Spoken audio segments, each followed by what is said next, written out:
कि प्याज और लहसुन क्यों नहीं खाना चाहिए। गेहूँ भी जमीन से उग रहा है, चावल भी, सब्जी भी, प्याज भी, लहसुन भी, तो बाकी चीज़ों को खाने की मनाही नहीं है, केवल प्याज लहसुन ही क्यों? तो इसकी क्या वजह है कि प्याज लहसुन पूजा में वर्जित है। और प्याज लहसुन बहुत से मायने में और बहुत अच्छा भी है। किसी को लू लगे प्याज खाइए, विटामिन भी है, फायदेमंद है प्याज। लेकिन वही प्याज लहसुन पूजन के वक्त नहीं खाना चाहिए, ना उसका भोग लगता है। आखिर क्यों, क्या वजह? तो आइए प्याज और लहसुन की उत्पत्ति की कथा बताता हूँ मैं।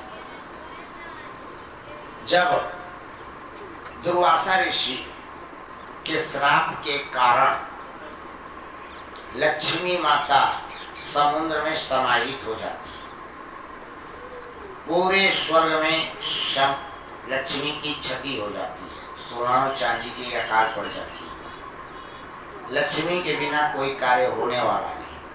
तब देवताओं ने एक ही महादेव के पास जाके प्रार्थना की। तब महादेव ने रास्ता बताया कि समुद्र मंथन कीजिए। समुद्र मंथन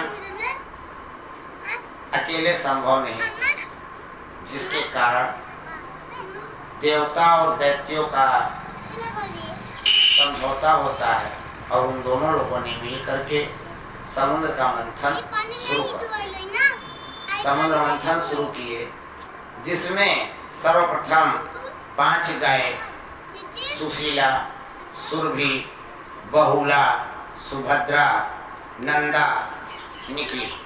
ये 5 गौ निकली थी, 5 गाय निकली, जिनका नाम था, यही है देसी गाय, जिन्हें देसी और साहिवाल हरियाणी कहा हमारे भाषा। 5 गाय के निकलने के बाद 20 निकले और 20 का हलाहल पान भगवान भोलेनाथ ने किया और नाम नीलकंठ उनका पड़ा। उसके बाद 14 प्रकार के रत्नों को निकलना प्रारंभ हुआ। अंत में धनवंतरी महाराज अमृत का कलश लेके निकलते हैं और जब अमृत की प्रकट हुआ तो देवता और दानव दोनों में अमृत को पीने के लिए युद्ध शुरू हो गया।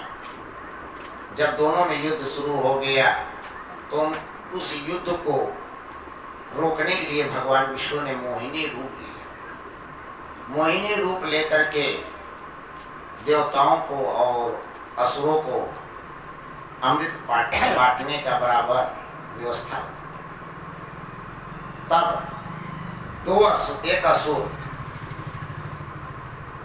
देवताओं के भेष में आकर के छुप जाता है और उसे भी अमृत का पान कर लेता है। इस बात को चंद्रदेव ने और सूर्य भगवान ने देख लिया।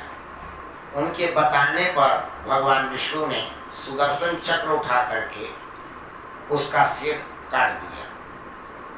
तो एक सर और धड़ अलग हो गए, लेकिन अमृत का पान कर चुका था, जिसके वजह से वो 2 ग्रह बढ़ गए, राहु और केतु। ये 2 ग्रह बन गए और उनके सिर खंडन के वक्त जो ब्लड गिरा, जो खून गिरा, उसमें भी अमृत था। तो जहां पर वो गिरा, अमृतमयी राक्षसी खून प्लस और माइनस दोनों अमृत से युक्त पर खून राक्षस का, वो जमीन पे गिरा। और जहां जमीन पे गिरा उसी जगह पे लहसुन और प्याज की उत्पत्ति हुई, उन्हीं के ब्लड से। तो अमृत होने की वजह से आयुर्वेद पुराणों में भी बहुत प्याज और लहसुन को महत्ता दी गई है। बहुत से बीमारियों में महत्ता दी गई है कि नहीं, ये इसमें कारगर है, इसको खाना चाहिए, हमारे पुराण बोलते हैं। लेकिन क्यों बोला गया कि खाना चाहिए? क्योंकि उसमें अमृत का अंश है। लेकिन पूजा पाठ में वर्जित कर दिया गया। क्यों? क्योंकि वो तामसी भोजन कहा गया। तामसी भोजन इसलिए कहा गया क्योंकि वो राक्षस के ब्लड से, राक्षस की खून से उत्पत्ति होती है। इस वजह से लहसुन प्याज को पूजा से वर्जित रखा गया है और अमृत से उत्पत्ति है, इसलिए ये फायदेमंद भी है। तो लहसुन और प्याज की उत्पत्ति राहु और केतु के ब्लड से हुई, जिसके वजह से पूजा पाठ में वर्जित है, मना है। और अमृतमय खून होने की वजह से वो फायदेमंद है।